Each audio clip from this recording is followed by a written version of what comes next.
Claire, welcome to the Visionary Life podcast. I'm so excited to chat with you today. When we started planning and dreaming this partnership with the town of Bracebridge, your name came up a few times as somebody that we should chat with who is a visionary entrepreneur. So thank you for being here and welcome to the show. Thank you so much for having me. So let's start with some quick fire questions. First things first, did you grow up in Bracebridge? I didn't. I actually grew up in Ireland. I don't know if you'll be able to tell with my accent. I was going to It's ask about it.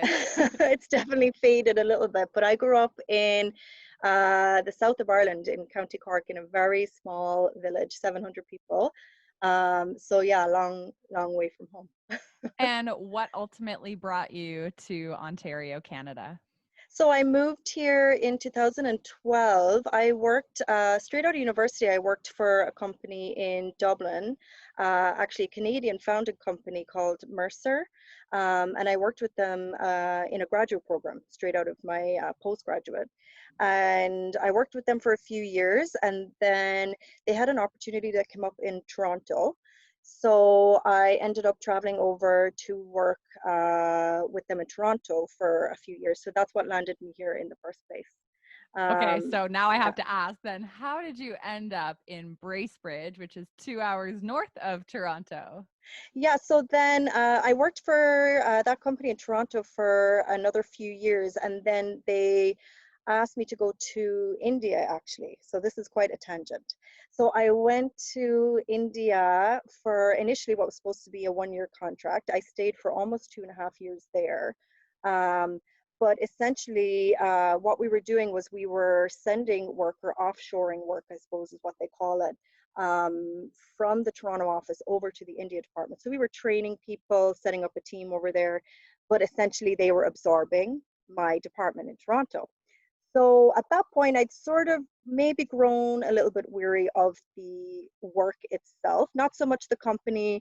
I love the people I worked with and everything, but I was sort of a little bit weary of the context of the work.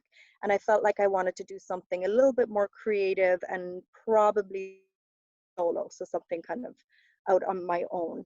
Mhm. Um, so I spent a lot of time sort of thinking about what sort of business I would like to get into. And being in India at the time, a lot of different inspiration came to me, whether it was going to be a travel business related to India. But one thing that I did love when I was there was all the textiles. Um, because when my contract in India ended, there was an option for me to move somewhere else within the company, or to basically take severance. So I thought, okay, well, that would be a good launching pad for me to go out and do something by myself. So I came back to Toronto, took the severance, and then I had about a year to sort of do up a sort of plan for what I would like to do. And I had made a few contacts in India with relation to textile companies. And so I started in small batches of textiles, clothing, nightwear, bedding, that kind of thing, from a couple of suppliers that I'd made contacts with in India. And what I did was pop-up shops. So I just rented small spaces across Toronto, art gallery spaces, small spaces that were in between leases. And I would rent them for anywhere from like 4 days, like a long weekend, to like, it could be a 2 month thing. And it was really for me just to sort of feel out the retail side of things, to see were people responding to the product that I was bringing over, that I was importing, but also to see if I liked doing this type of business. It was very low risk in a sense that, I was buying a small quantity of inventory. I was getting good deals on like the pop-up shop rents. I wasn't signing on to a long-term lease. And I kept things pretty simple. So I did that for about a year. So to get back to your question of how I ended up in Bracebridge, so I did numerous pop-up shops, but one of them was in Port Carling. So I came up here for a summer in 2015, and I opened a pop-up store in Port Carling for I think it was 2.5 months in the summer. And I fell in love with Muskoka and decided, okay, I went back to Toronto, but I decided that I wanted to make it work, that I could come back up here and open a store in one of the year-round, let's say, towns, because Port Carling is obviously very seasonal, as are some of the bigger towns too, but you could certainly operate a year-round store in somewhere like Huntsville, Bracebridge, Gravenhurst. So I spent some time looking for the right location, sort of researching the areas. And initially, I really thought that I was going to end up in Huntsville, but it just so happened that this space came available that I was initially in Bracebridge. And so in May 2016, I took on my first sort of year lease on a brick and mortar store. And I opened, I think, early June 2016. So, such a cool story. You mentioned that when you got to Port Carling, you just fell in love with Muskoka.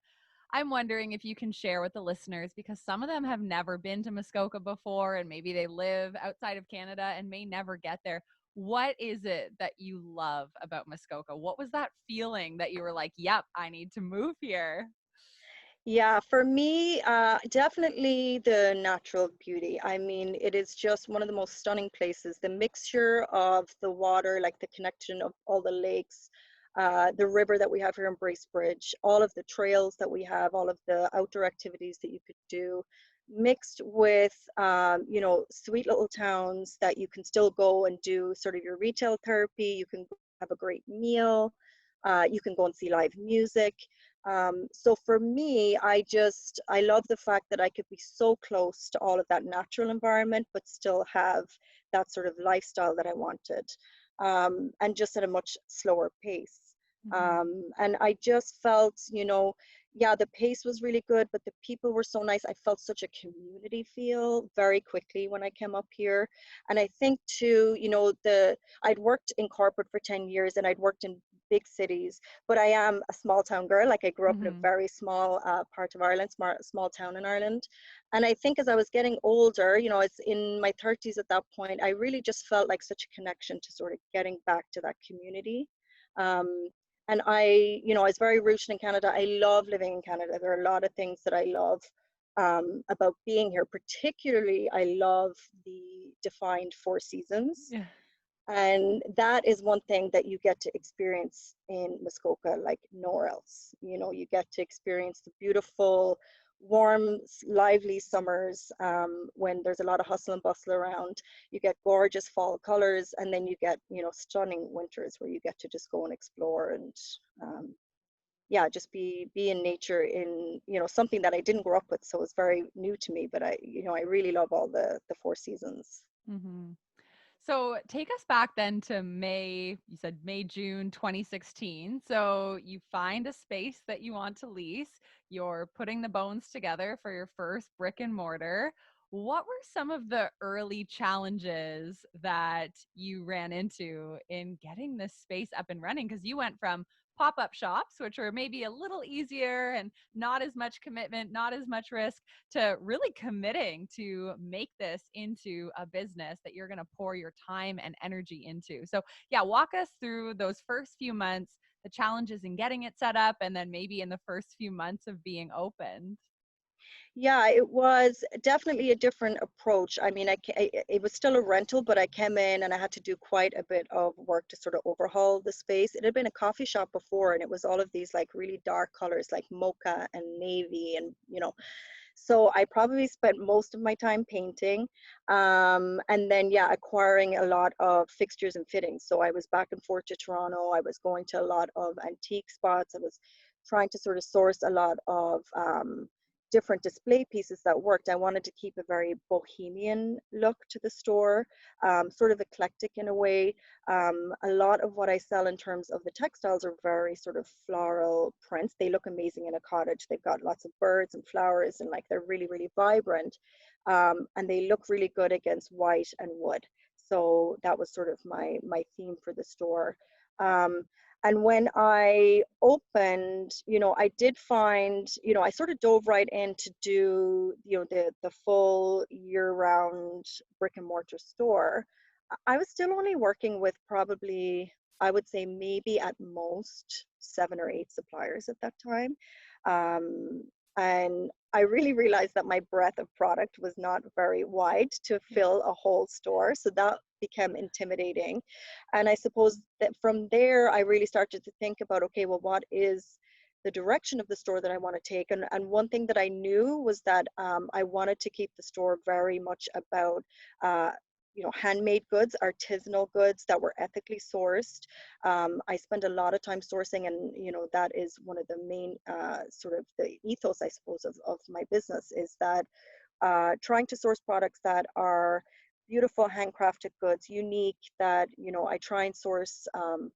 Well, at that time, I was really focused on India, and Cala, the name of the store, actually means artisan in Hindi. So that's where I came up with that. But I realized I needed to fill it with, a bigger breadth of products, so more diverse range of products, and sort of staying in the gift and homeware realm.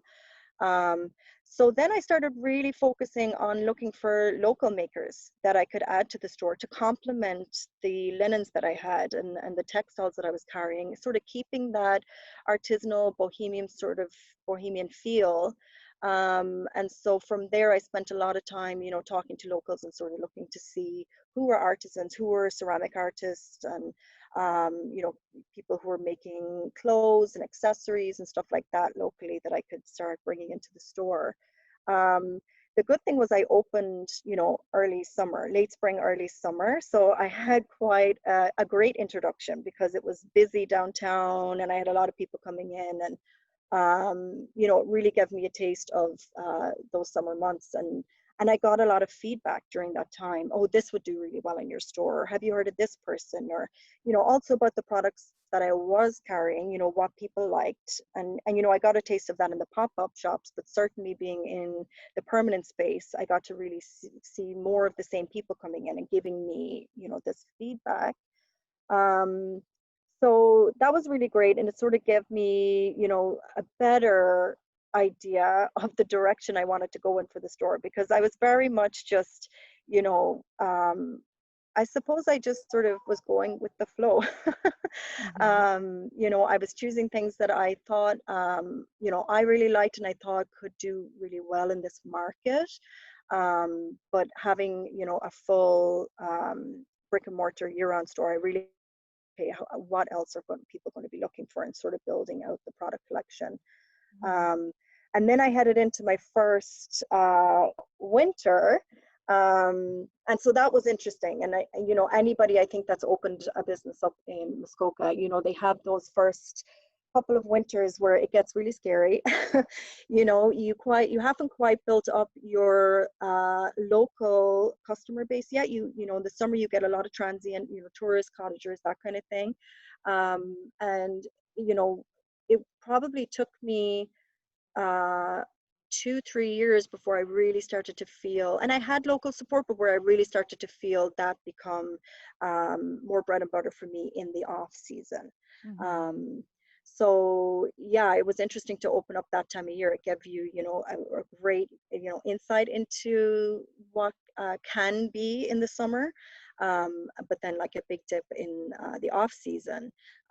But the longer that I'm in business, the more I see that sort of leveling off for me. Hmm. There's still a big bump, don't get me wrong, like there's still a big like influx that happens in the summer, of course, but I do see that the winter tourism is growing up here. And also, as I said, just my local base of clientele is growing all the time. Hmm. So at this point in time, how do most people find out about Cala House and Color? Like, what are some of your main marketing strategies? How do you outreach not only to the local community, but to people who are just touring Bracebridge for the weekend? How do people come find your shop? So I would say this is probably where I'm probably lacking. I'm very shy to do what I would call sort of push marketing. Yes, yes. And I actually did marketing in my degree in college, which is hilarious because I would say it's probably the one thing that I'm really bad at. But I don't know, for me, it's very organic. I tend to first and foremost, I want to make a beautiful space. Yes. I want to make a space that when people come in, they feel very welcomed and they come in and they enjoy going through the space.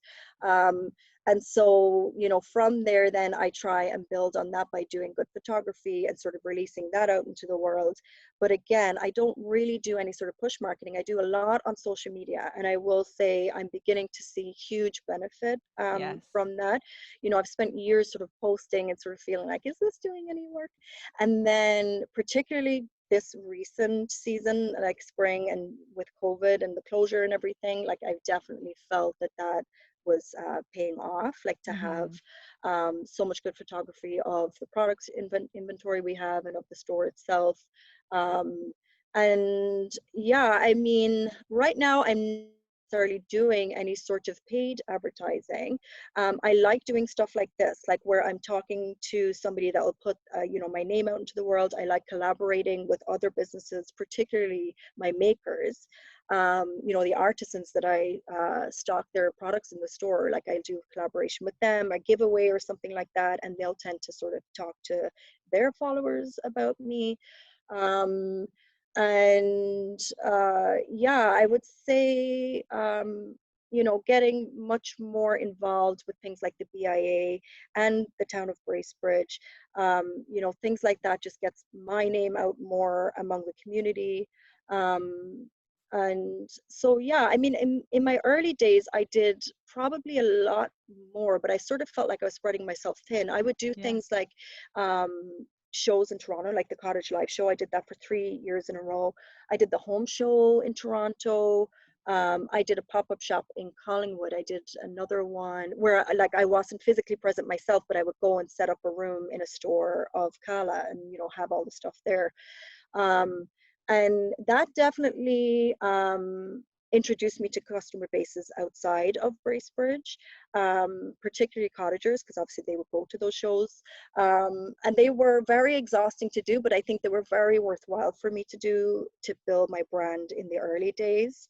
Now I sort of feel like I want to focus more on having the store and like, building the customer base, Mhm. particularly local. I've been focusing a lot on that in the last year or so. Um, but I don't necessarily have any, let's say, sort of formal marketing strategy. Well, I think you just shared so many good ones. And I love hearing that in the early days, like you were in more of that hustle mentality where you got to get out to the shows and you have to, be a little bit more diligent and maybe spreading yourself thin to see what works. But Yeah, it's really cool that you say, like, number one, getting involved in your local community. Like, you can't underestimate the power of just making yourself known and introducing yourself to people who are going to be your supporters, especially in a seasonal business. And number two, I think partnerships. Like, people often overlook the power of two people or two businesses coming together. But the cool thing is that you get to tap into somebody else's audience, they get to tap into your audience. So it's such an amazing way to build your reach. So I think you do have so many cool marketing strategies that you just shared. And yeah, I don't think everybody needs to be doing things like paid advertising, right? There's so much organic traffic that probably comes into the store. And it sounds like you're doing a really great job. So, for somebody who's never been to Cala before, could you kind of describe the experience of what we could see and touch and smell as soon as we enter the door? well, if I met a sale for every person that comes in and says, "Oh my God, it smells so good in here," my business would be doing so well. I love Um, that. What smells yeah, so good? Tell me. everybody asks me, and I'm telling you, I do not have an answer except to say I think it's a concoction of the Yeah. different products, all of the candles, Yes. the apothecary, the teas. I have even a lot of plants. Yeah. Right now, I have some dried eucalyptus that's decorating the place. So there's always just, yeah, like a subtle sort of nice smell. I try to make sure that it's not overpowering or that like synthetic smell. Like it is all our apothecary candles. They're all natural, essential oil based. Um, but yeah, most people who come in are like, oh it smells so good in here. Um, but really, the visual is very colorful. So, obviously I mentioned I bring in a lot of textiles from India, and you can imagine India being as vibrant and colorful as it is. That sort of pop of color is what you see first. You see a lot of print. And like I said, I sort of set it up like an experience, really. I actually spent, before I opened a store at all, or even did my first pop-up, I spent 6 months working at Anthropology, if you know Oh, that store cool. in Yep. Toronto. Mm-hmm. And they had opened a brand new store on Queen West, and I worked with them from the onset. It was in an old church, beautiful. But I worked with them when they were in the process of opening. So right from when like 2,000 boxes of inventory came, and we spent like 2 weeks doing merchandising, and it was the most fun. I loved doing it, but I love their ambiance. I love their aesthetic, and that was sort of what I wanted to model my store off of. So if you've been to an Anthropology store, you'll kind of get a hint of what I'm trying to do. I mean, I wouldn't say that it's anywhere close to how beautiful and professional their stores look, but I try my best to sort of make it like that, where you're not coming in and just seeing, one type of product after one type of product. I try and make it sort of harmonious, so you can almost imagine all of these products in your life, in your sort of lifestyle, I suppose, and how they can work in harmony together in your home. And so, yeah, and I sort of set it up where you come in first, and there's a lot of cookbooks and food items. And so I think, you're almost like coming into someone's kitchen in their home. And then as you move back, you're going to get into more, cushions and blankets and things like that. So you're almost getting into the living room. And then when you go back further, you're into the bedding section. So then you've got beautiful quilts and drapes and things for your bedroom. And then scattered throughout all of that are candles and pottery, apothecary items, and plants, and things like that, to sort of make it all sort of blend in and feel more like an experience and more homely. Mm-hmm. So cool. And we'll definitely put a bunch of photos of the space in the show notes, or someone can go check out your Instagram, which will also be linked there. Yeah. I'm wondering, where do you find inspiration to continue to curate such awesome items? Where do you find inspiration to decorate your place and to, find that next hidden gem? Yeah, I mean, I think, it's sort of like a snowball effect. Like when I started doing particularly a lot of thing for artisans locally and within Canada themselves itself. You start with a few makers, a few artisans, and all of a sudden, you're starting to see other products that they're affiliated with, or partnerships that they're doing with other makers. I go to the One of a Kind show to sort of source, or any of those like artisanal, even local markets here, where they have the Muskoka Arts and Craft Christmas show and the summer show at Annie Williams Park. Huge inspiration at those shows, where you get to see a mixture of sort of art and artisanal goods put together. And that's very much where I come from with regard to sort of creating a beautiful visual experience, but also tangible product. Um, but yeah, I mean, I'm inspired all the time. I mean, I probably do a lot of my research and sort of, I suppose, like searching a product on Instagram, to be honest. Or if I'm traveling, like I'll always going to other small towns in Ontario. If I get to, in the fall, particularly if it's a bit quieter, I get to go for a weekend. I love to go visit other small towns wherever I go. If I'm, if I go to Vancouver or wherever I've got the opportunity to travel to, I'll go into other small specialty stores like mine, and just sort of try and look for inspiration, or try and see other products that they're carrying, and get introduced to new makers that way. Um, and it's funny, I'll buy from a maker, it'll come into the store, and all of a sudden I could build a whole new display just around that product line. I have an amazing local potter, Crystal Speck, who does the most beautiful ceramic collection of bowls and vases and tumblers and things like that. And yeah, I've got a whole shelf section just dedicated to her beautiful pottery, and it stands alone. It's just such an eye-catching collection. And that's, a significant portion of the store that I've dedicated to her. Mm-hmm. Um, so yeah, the products really are what inspire me, and what, lead me to create these displays. Mm-hmm. When you are sourcing different products to bring in the store, do you shop for a particular avatar or certain type of client that shops with you? Or do you actually just buy the things that you love and that you know you're going to feel passionate about because you can easily sell something you adore to somebody else, right? How do you decide what comes in and out? Yeah, I would definitely say I'm the latter. Yeah. Yes, I definitely buy, for myself almost and stuff that I would love to have and love to use. And then Yeah. I essentially just buy it in volume and hope that Yeah. other people like it. And I do realize, like, some of that is to my detriment. Like, I do need to start thinking sort of outside of that realm a little bit.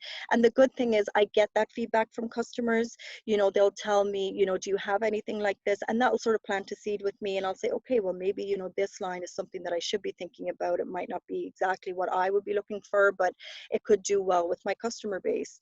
More often than not, I am sort of thinking, okay, do I like this? And for sure, I would say, yeah, if it's something that I love, I find it so much easier to converse with the customer Of about that course. product.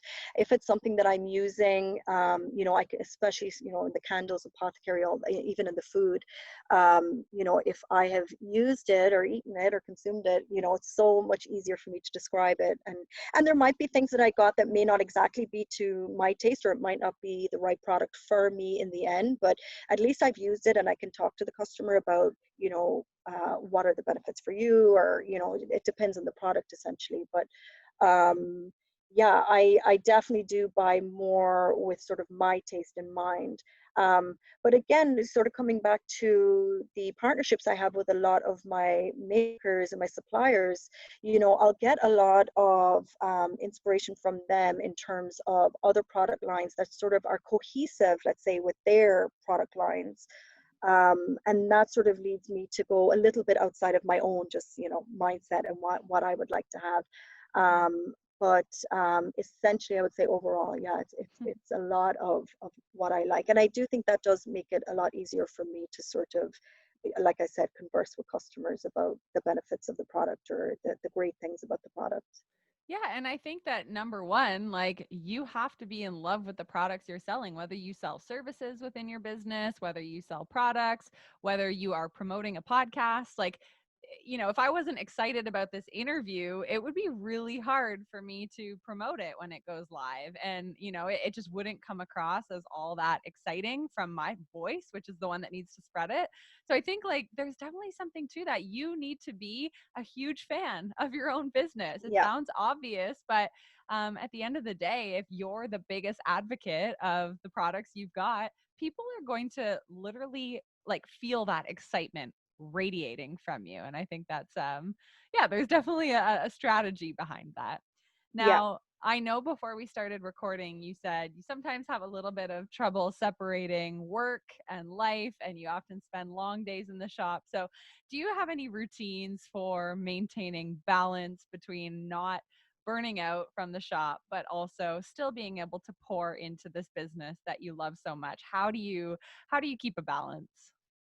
Yeah, I mean, I think that was one thing I would say in my old career I had a very difficult time with, separating sort of the stress of work from home. And I will say, yes, there are stressful things to owning your own business for sure, but there is such a difference when you love what you do. It doesn't feel like so much of a chore. Like I said, there's obviously elements of it that, there's pressure and there's stress. But when I think about, coming down here to the store to do whatever I need to do, merchandising or, social media and that kind of thing, um, and spending time with my customers, I love to do all those things. Like I could do it, all day long, and I leave pretty, refreshed. I'm never really exhausted from it. Going back to, the benefits of living in somewhere like Muskoka is you have such an amazing work-life balance, because you can go out after work or before work. I have two dogs, so they really get me out, to go for long walks and get into nature, and I feel like that just always rejuvenates and refreshes me. And even if I'm out for an hour and a half hike, and I'm thinking about the store constantly during that, Mhm. what will be my next social media post in the next few weeks, or what products, gaps that I feel like I need to fill in with products, or what things I need to reorder. um, I find that that's productive thinking, and I don't feel that it's like crossing the line too much into I need to switch off. Mm-hmm. Um, I just find that I am so inspired by it that, it's okay that it sort of crosses the boundaries, I suppose, in terms of Mm-hmm. work life, for me anyway. Absolutely. I'm wondering, is there any business skill right now that you're working on up leveling or learning more about because you say, oh, you know what, I could probably improve in this particular area, whether that's marketing, sales, anything in between? Yeah, I would say for sure marketing. And one thing, as much as I do like to promote the business on social media, or at least like to showcase the business on social media, I struggle a lot with sort of the recent movement. And I tuned in to you this morning on Instagram Live, and you were talking about putting your face in front of the camera and sort of really bringing your personality out, especially when you are, a solo entrepreneur and you're the face of the business. Hmm. I struggle a lot with that. I did do a lot more of it during the closure because obviously I wasn't having that face-to-face interaction with customers. Um, but even at that, I struggle. So I do need to practice more at that and sort of get more comfortable with putting more of a personality to the business. I think that's Yeah. important because, as I said, for me, for marketing, I do want it to be more of an organic strategy. Yeah. Um, and so I think that's one area that I really have to work on. And it's interesting, I really recently came to understand that I need support with that. It's interesting how, I was going along in my business, and about 2 years in, I realized, I need an accountant. It's growing, and I need somebody like in a professional capacity to come in and do this for me because I'm spending so much time spinning my wheels in this particular area.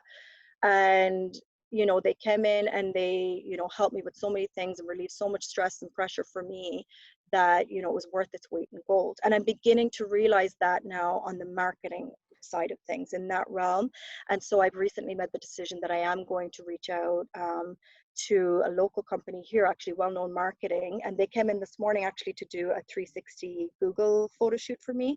But that is one area that now I feel I want to sort of go into and sort of create a partnership with them in a sense that will help me grow the business, but very much true to you know the business that I've created, and how, as I talked about organic Hmm. marketing, that it's not too forceful, but it sort of presents me, I suppose, in the business a little bit more.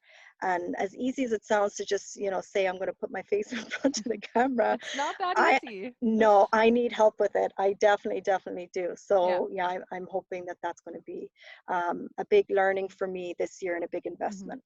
Yeah, it's definitely a scary leap, but I think, we as consumers, we buy based on stories, right? So hearing a story out of your mouth about why you brought this textile from India and the fact that you spent some time there, it automatically makes me feel more connected to the textile, right? Yes. Whereas otherwise I was just looking at a piece of fabric and I didn't know the history behind it. Or even hearing your story about like launching your business and doing the trade show hustle and the pop-up hustle, like even to hear that, it's like, oh my gosh, like I really want to support this business. I think consumers love hearing stories and they also love connecting with other human beings. It's like, Yeah. yeah, I can feel connected to a cookbook or a mug in your shop, but I feel more connected to a person, which is kind of cool. So I think as you go along this journey of sharing more of who you are, I think it'll just allow your customers to deepen their relationship with you, which will be kind of neat. So I know it's not easy, but it's definitely something that I'm sure people in your community are hungry for.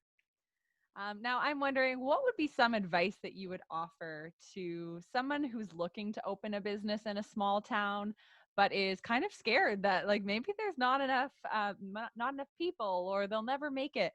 What could you share as a helpful tip? I mean, I would definitely say for me, the route that I took with regard to doing the pop-up shop, I mean, like that just gave me so much market research and Yeah. information that was so valuable. Personally, I think, I could spend a lot of time looking at, statistics for certain towns, demographics, all of those kind of things. And yes, that sort of quantitative research is very important too. But like the qualitative research that I was able to do through these pop-up stores was invaluable. And it also was very useful for me personally to see if this was something that I wanted to do as my career with a very sort of minimum investment or low risk, as I said earlier. Um, so if there's an opportunity to do something like that, and I do think more BIAs and towns are very, interested in doing that now, particularly in something like the off season, but obviously you want to come in when it's the busier season to really get a true picture of, is there a need for what you're selling at Yeah. the height of our seasonality, right? Um, so trying to source out something like that, or even if it's just a collaboration with an existing business. And then secondly, I would say go and talk to people that are already in business in the town. I did that. I came up Mm. in, oh my God, it must have been early April. I remember it was still snow on the ground. It was freezing. And I, stupidly came up on a Sunday to do a drive around and see, what businesses were open, what, the town looked like. It was so quiet. And I ended up going in to a couple of stores that were open. I remember the pasta shop. I went in and talked to Stephanie there. Yeah. I talked to a couple more people and I just said, like, this is what I'm thinking of doing. This is my business. This is what I'm selling. What do you think? And so not only as a business owner on the street, they're also consumers in town. And, I got very positive feedback from them about, my proposal, I suppose, of what I was planning to open. And so I think that was also very valuable. I would encourage people to talk to existing business owners. Don't be afraid. Don't be nervous about, oh my God, am I going to be competition for them? Are they going to be closed off? And I'm sure you could come across that. Luckily, I did Yeah. not. But what's the harm? There's no harm in that. Just to get the feedback, and then also talk to the BIA. Go find who the BIA representatives are, and spend some time talking to them. Uh, the town as well, and sort of the economic development department for the town. All of these are amazing resources. And if you're just coming in and just sort of looking at it on the surface, you're Yeah. really getting just a tiny, tiny fraction of the picture. You want to be able to get a lot of different perspectives.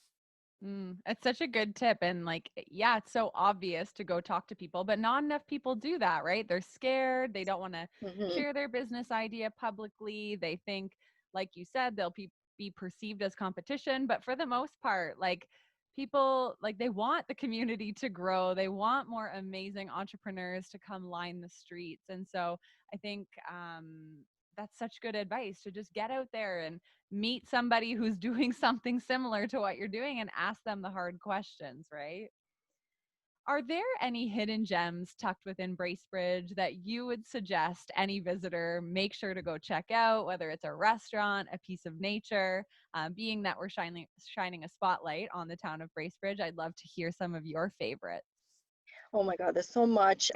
When it comes to, so I'll do it in sort of categories, I suppose. For retail, there is one of my favorite stores, an awesome store inside. Well, the Muskoka Natural Food Market is an awesome store in itself, and it's such a gem in our community. But upstairs, there is a store called Jibe Jewelry, and it's owned and operated by another entrepreneur, Krista.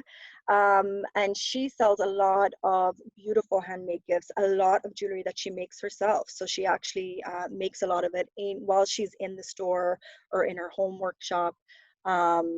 Stunning jewelry, and also she brings in a lot of other artisanal goods, sort of a very boho vibe as well. So she is definitely a gem in town. And then the Annex is a great store that opened, well, I wouldn't really call it a store. It's sort of a multifaceted business that has art classes. They sell beautiful art. They sell beautiful artisanal goods.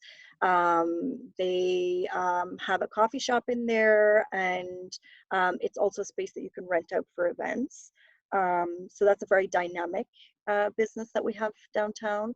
Um, And then if we go on to food, a great new restaurant that just opened up that was a long time food truck in just on the outskirts of town is Sully's Muskoka.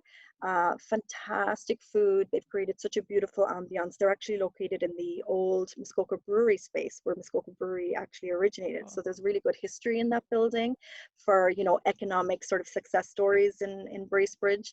And they've done a phenomenal job. And they've actually, they're housed with Catalyst Brewery, which is another new business to Bracebridge. So that's very exciting for us. I'm a frequent goer to the Griffin, which is a gorgeous pub. If you know downtown Bracebridge, you know the cute little laneway called Chancery Lane. And they're just located at the very top of that building, or that laneway, in a very sweet heritage building. And I often go there on Thursday nights because they have amazing, not right now, of course, but hopefully we'll be back soon. They have a house band that plays there every Thursday night, and the owners, Kurt and Jed, play in that band along with a couple of other amazing musicians. And that's always a fun time. And they have live music, Thursday, Friday, Saturday, sometimes even Sunday. And that was the one thing for me moving up here that I knew I was going to miss so much Yes. from being in Toronto and being able to go to a concert every night of the week.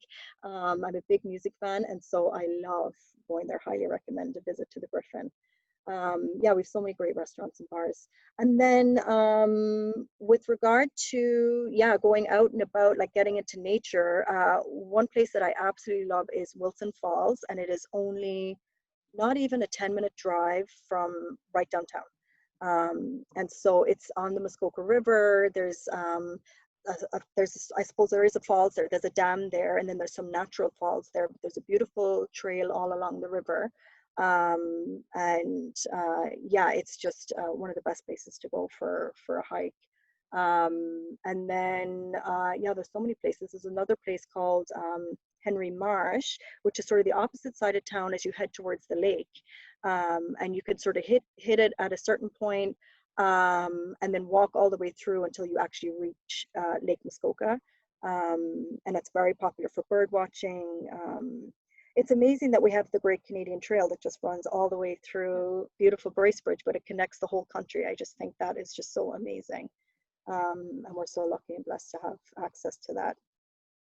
Well, you gave us an entire 2 days itinerary, I think. So this is very exciting for any of the listeners who are planning their next trip or maybe first trip to Bracebridge. I think there's so many good suggestions tucked in there, and I'll link all of those in our show notes. Before we wrap up, I'd love to know, where can people find out more about you, about Cala House of Color? Make sure to plug any place that you would like people to connect with you. Yeah, my website is www.calahouseofcolor.com. And on there, I actually have an online store that I've been working a lot on, particularly during the closure. So we've really built Mm. that up a lot to showcase the majority of products we have in the store. But I'm very active on social media. So I'm very active on Instagram and Facebook. So you can give me a follow on Instagram at Cala House of Color, and then on Facebook Color as well. And yeah, just follow along there, and you can keep up to date with new products that we're bringing into the store, and give us requests of things that you're looking for. We're very excited. At the end of this week, we're getting a brand new plant order in. We haven't had plants for a while, so we're excited to get those filled up in the store. I get a lot of requests Yes. for plants. They're very popular right now.